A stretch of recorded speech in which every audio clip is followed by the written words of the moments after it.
It's time now for Korea Book Club, our weekly segment where we dive into the world of Korean literature and books, exploring works either in Korean or in English translations. And joining us this week, we have with us cultural essayist Colin Marshall, host of the podcast Kolin의 한국, and author of the essay collection 한국 요약 금지. Colin, hello. It's great to see you again. Glad to be in here, Jang-ho. Yes, now, Colin, we normally have you in to talk about Korean books that have yet to be translated, but today you've brought in something different, very different indeed for us, an American novel translated into Korean, right? Right, an American novel translated into Korean, but one not without its connections to Korea.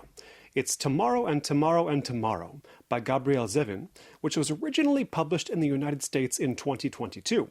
Here in Korea, it came out in 2023 as 내일 또 내일 또 내일, translated by Omilyon.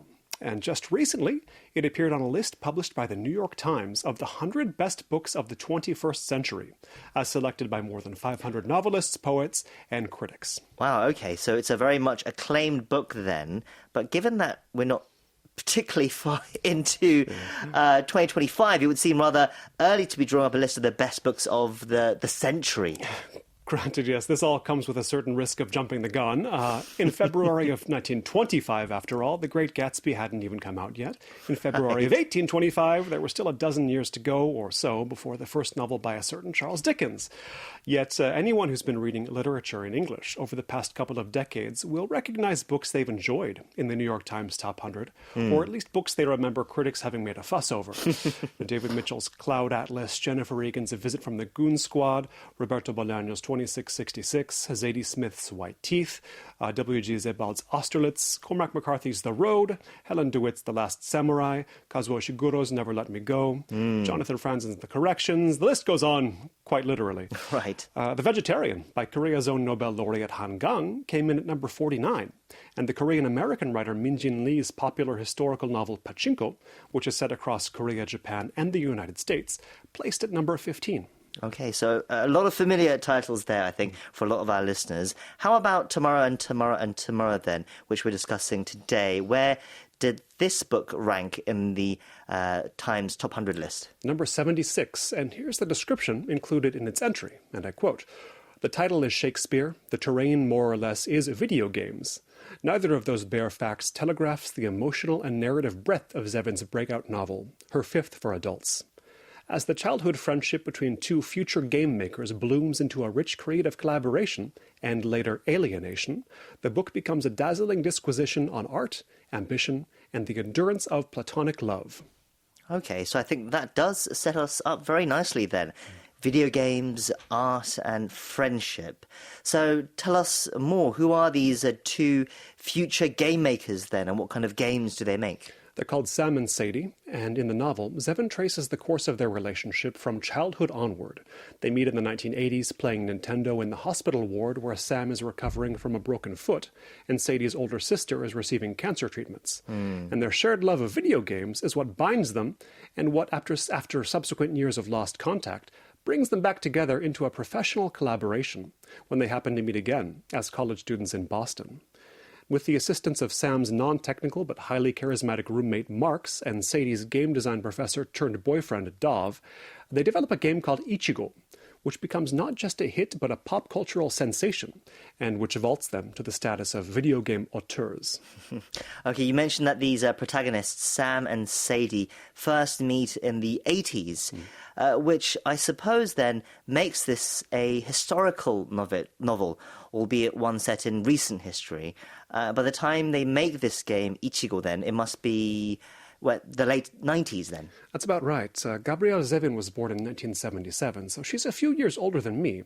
But it would be fair to say that for both of us, the 90s were a hugely important decade in video games. And at that time, I myself hardly cared about anything but video games and maybe comics. So even though I don't game anymore, I recognized all of the many gaming references she makes. Sam and Sadie are fictional, of course, and so are the games they make. But the technological and cultural context they make them in is 100% realistic. She also makes Sam and Sadie natives of Los Angeles and sets large sections of the novel there. Having lived there myself for a few years before coming to Korea, I found a great deal familiar in that respect as well. I lived in Koreatown, for example, and Koreatown is where Zevin has Sam's Korean grandparents run a pizza parlor. A highly unusual business for Koreatown at that time, but I'll call it a piece of artistic license. Okay. So, Sam has Korean grandparents then. This is where the Korean connection comes in, I see. Okay, so Sam has Korean grandparents. What about the other side of his family then? Does the novel present him as Korean or Korean American or something else entirely? Like Zevin herself, Sam has a Korean mother and a Jewish father, though he never really develops a relationship with his father, and his mother dies in the same car wreck that breaks his foot. His roommate Marks, who becomes the official producer of Sam and Sadie's games, is the son of a Japanese father and a Korean American mother who grew up going to international schools in Tokyo. He's the one who gives the game the name Ichigo, which in Japanese means strawberry. It's the name of the protagonist of that game, and though Sam and Sadie conceive of Ichigo as Japanese, the game's fans, for whom Japanese and half Korean both read as simply Asian, assume it to be the avatar of Sam himself. I see, that's interesting. Given the heritage of these characters then, could we consider this book a work of Asian American literature? Back in college, I took a memorable Asian American literature class in which we read through some of the major novels in that canon, and it's worth considering how well this book would fit on its syllabus. Immigration isn't really a theme in play, nor is being trapped between one's parental culture and that of the surrounding society. Whatever complications or misunderstandings are caused by the mixed heritage of certain characters here, their identities are more or less taken as given. And we should note that Sadie, who's as central as or more central to the book than Sam, isn't Asian at all. But she is Jewish, and her Holocaust survivor grandmother appears in the early chapters. On one level, we could consider the book to be about how Asian and Jewish cultures have intersected in the United States, a process that was certainly underway during the era in which Zevin sets the story, but it hardly received as much mainstream attention as it does now. That is quite interesting, quite thought-provoking. And actually, we could say the same thing about video games in this context, couldn't we? I mean, in the 80s and even the 90s, they may have primarily been enjoyed by technologically minded young boys, but now it's grown into an enormous industry tied with seemingly every aspect of popular culture. That's one big difference between what it was like when I was growing up and how it is now. Back in the 90s, gamers played video games, just gamers. Now it seems as if most every young person plays video games, male or female, whatever their other interests. And not just the young. Here in Seoul, take a look around you on the subway and note the various ages of the writers playing games of one kind or another on their phones. Just last week, I discussed this book with a reading group here in Seoul. We got talking about the intersection of video games and relationships, a theme of this book, and it reminded me, when I was growing up, it was fairly common for video game-loving young men to hope for a girlfriend who also played video games. And such girls were very few back then, and as some of us realized, they often turned out not to be all that interesting, but now they seem to be more common than not. And part of that may have to do with the fact that more women have got involved in the game production industry, which, though no doubt still male-dominated, certainly has a lot more Sadies in it than it used to. Yes, I feel there are some personal stories here of yours to unpack someday, but we won't pry into your young dating life. Not today anyway, maybe next time. But anyway, going back to the novel, finally, when you quoted the New York Times description of the book, you mentioned it's calling the book a disquisition on, among other things, the endurance of platonic love. Can we take that to mean despite both being gamers, Sam and Sadie never actually get together? They do not, at least not within the time frame of the story. The fact that they don't is actually something that the characters consider over and over again through the years, out loud. But as Zevin writes it, these characters were made to be together, mainly in an artistic or technological sense, or both. And when they work together, their games succeed. When they're apart, owing to one or another of the periodic fractures in their relationship, their games founder. While we could call this book a love story, it's more than anything a story of love for video games, which is a richer subject than a non-gamer might imagine.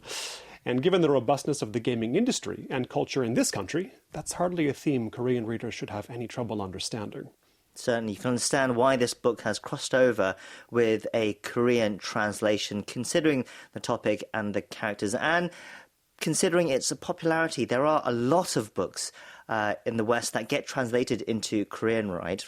Far more than the other way around. It's true. It's a huge industry by itself, unto itself, the translation of foreign books into Korean, whereas in English, we're sort of, by comparison, we're going hungry for foreign books.